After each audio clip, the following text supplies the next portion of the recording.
Rajesh law centre में आप लोगों का स्वागत है। आज हम लोग चर्चा करेंगे विधिक प्रतिनिधि किसे कहेंगे, लीगल रिप्रेजेंटेटिव किसे कहेंगे। सिविल प्रक्रिया संहिता की धारा 2 खंड 11 के अंतर्गत लीगल रिप्रेजेंटेटिव की बात की गई है, क्योंकि इस अधिनियम में सीपीसी के तहत जब मुकदमा चलता है, यानी कोई दीवानी मुकदमा दायर किया जाता है, तो जरूरत पड़ने पे, पार्टी की मृत्यु होने पे या अन्यथा उसके अक्षम होने पर उनके विधिक प्रतिनिधियों को उसमें जोड़ा जाता है। ठीक है, यानी विधिक प्रतिनिधियों को कब जोड़ा जाता है? जब कार्यवाही के दौरान किसी पक्षकार की मृत्यु हो जाती है या वो पागल हो जाता है या अन्यथा अक्षम हो जाता है, तब उसके विधिक प्रतिनिधि को उस मामले में, चाहे वो वादी हो या प्रतिवादी हो, उसके विधिक प्रतिनिधि को जोड़ करके केस को आगे बढ़ाया जाता है।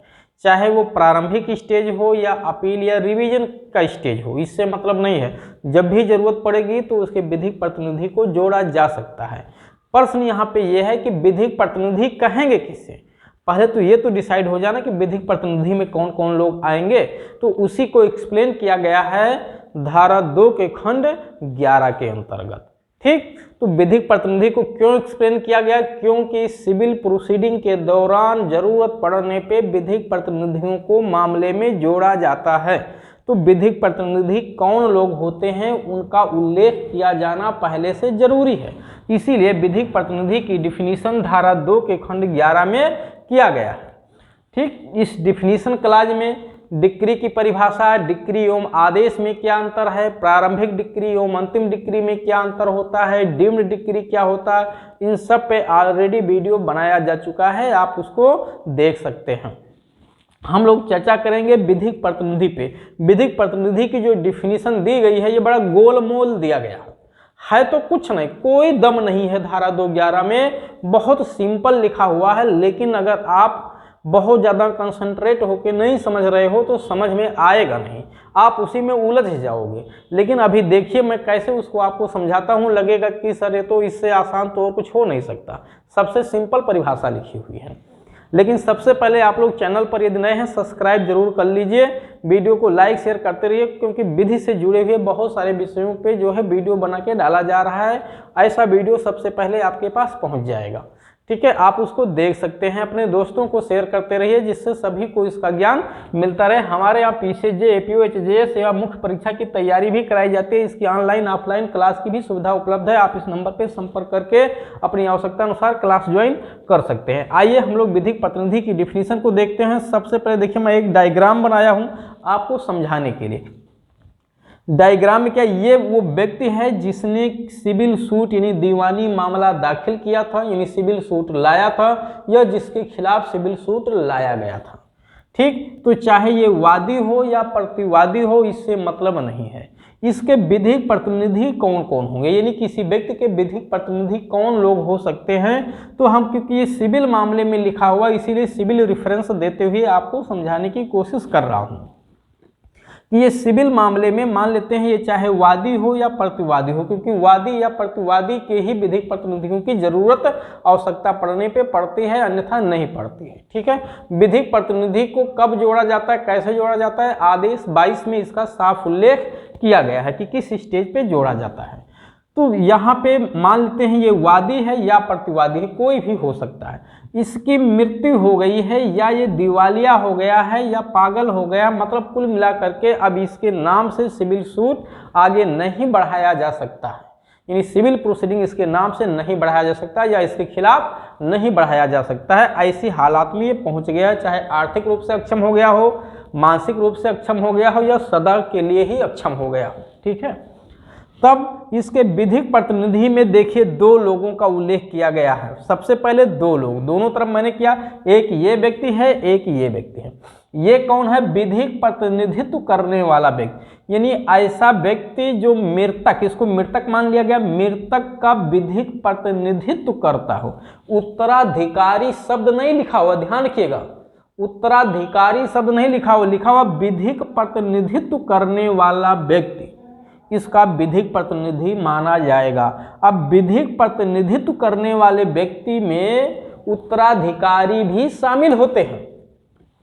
उत्तराधिकारी अगर केवल लिखा जाता तो बहुत संकीर्ण उत्तर हो जाता, नैरो उत्तर हो जाता।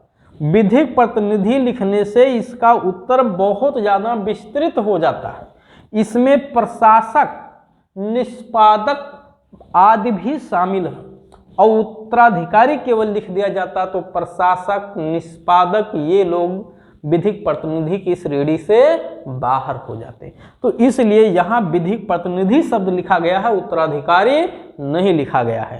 तो मृतक की संपदा का जो विधिक प्रतिनिधित्व करेगा वो भी इसका विधिक प्रतिनिधि है, तो ये भी हो गया इसका विधिक प्रतिनिधि। दूसरा, जो मृतक की संपत्ति में, मृतक की संपदा में दखलंदाजी करने का राइट रखता हो, इंटरफेयर करने का राइट रखता हो, किसी तरह से मान लो इसको वसीयत लिख दिया गया है या कोई राइट इसका क्रिएट हो रहा है, किसी भी प्रकार का कोई भी राइट अगर बन रहा तो ये दखलंदाजी कर सकता है, तो ये भी विधिक प्रतिनिधि है। यानी मृतक की संपदा का या मृतक का जो विधिक प्रतिनिधित्व करेगा उसकी संपत्ति का, वो भी इसका विधिक प्रतिनिधि, और जो मृतक की संपदा में दखलंदाजी करने का राइट रखता है, इंटरफेयर करने का राइट रखता है, वो भी विधिक प्रतिनिधि कहलाता है। तो जरा देखिए, ये भी विधिक प्रतिनिधि और ये भी विधिक प्रतिनिधि, दो विधिक प्रतिनिधि तैयार हो गए। अब इसके अलावा फिर जरा समझिए, ये तो दोनों विधिक प्रतिनिधि हो गए, लेकिन इनमें से चाहे ये हो या ये हो, जिसके नाम से वाद लाया गया हो विधिक प्रतिनिधि के नाते, या जिसने विधिक प्रतिनिधि के नाते वाद लाया हो, यानी ये दोनों चाहे इनके नाम से वाद लाया गया हो अब, या इनके खिलाफ वाद लाया गया हो, यानी ये लोग चाहे अपने नाम से वाद फाइल कर रहे हों, वादी बन रहे हों, चाहे इनके नाम से केस फाइल किया जा रहा हो, यानी ये प्रतिवादी बन रहे हो। तो चाहे ये वादी बने या प्रतिवादी बने, यानी मृतक का जो मृतक की संपदा में जो उसका विधिक प्रतिनिधित्व है, विधिक प्रतिनिधित्व करने वाला व्यक्ति चाहे वादी हो या प्रतिवादी हो, अगर उसकी मृत्यु हो जाए तो वो संपत्ति जिसको न्यायगत होगी वो भी विधिक प्रतिनिधि की श्रेणी में आएगा। जैसे ये विधिक प्रतिनिधि है, अब अगर इसकी मृत्यु हो जाए, ठीक, जैसे इसकी मृत्यु हुई तो संपत्ति इसके पास आ जाएगी, विधिक प्रतिनिधि है। अब अगर इसकी मृत्यु हो जाए उसी समय, इसकी मृत्यु के समय ही अगर मान लेते इसकी जब मृत्यु जब भी होगी तो इसकी मृत्यु होने पर वो संपदा जिसको जाएगी, वो संपत्ति जिसको जाएगी, भले भी ये जीवित है, जिसको जाएगी, मान लेते हैं इसको जा रही है, तो ये भी इसका विधिक प्रतिनिधि माना जाएगा। यानी विधिक प्रतिनिधि दो पीढ़ी तक नीचे जाती है। पहला ये है कि इसकी मृत्यु होने पे जो डायरेक्ट उसके विधिक प्रतिनिधि हैं, ठीक। दूसरा ये जो उस विधिक प्रतिनिधि की मृत्यु होने पर संपदा जिसको जाएगी वो भी उस समय इसके विधिक प्रतिनिधि कहलाते हैं, अर्थात केस उनके नाम से या उनके खिलाफ भी लाया जा सकता है, यानी पार्टी उन्हें भी बनाया जा सकता है। जैसे मैं थोड़ा सा एक सिंपल दृष्टांत देके आपको समझाने की कोशिश कर रहा हूँ कि ये व्यक्ति, इसकी मृत्यु हो गई तो इसका बेटा भी तो विधिक प्रतिनिधि है, बेटा तो डायरेक्ट विधिक प्रतिनिधि तो है ही है, वो उत्तराधिकारी की भी श्रेणी में आता है। तो इसका बेटा, और अगर इस मान लेते इसका बेटा ये है, लेकिन इसका बेटा भी अगर मर जाए तो इसकी संपदा, यानी इसके नाम जो संपत्ति किसको जाएगी, इसके बेटे को जाएगी, ठीक। तो इसका विधिक प्रतिनिधि इसके मरने पे ये भी है और ये भी कहलाएगा, यानी दो पीढ़ी तक नीचे विधिक प्रतिनिधि होते हैं। यानी इसका विधिक प्रतिनिधि ये भी और ये भी एक साथ कहलाएंगे, यानी इसके नाम से भी केस फाइल किया जा सकता है, इसके खिलाफ भी केस फाइल किया जा सकता है, इसके नाम से भी या इसके खिलाफ भी केस फाइल किया जा सकता है इसके मरने पे। तो विधिक प्रतिनिधि में दो पीढ़ी तक नीचे जोड़ा गया है।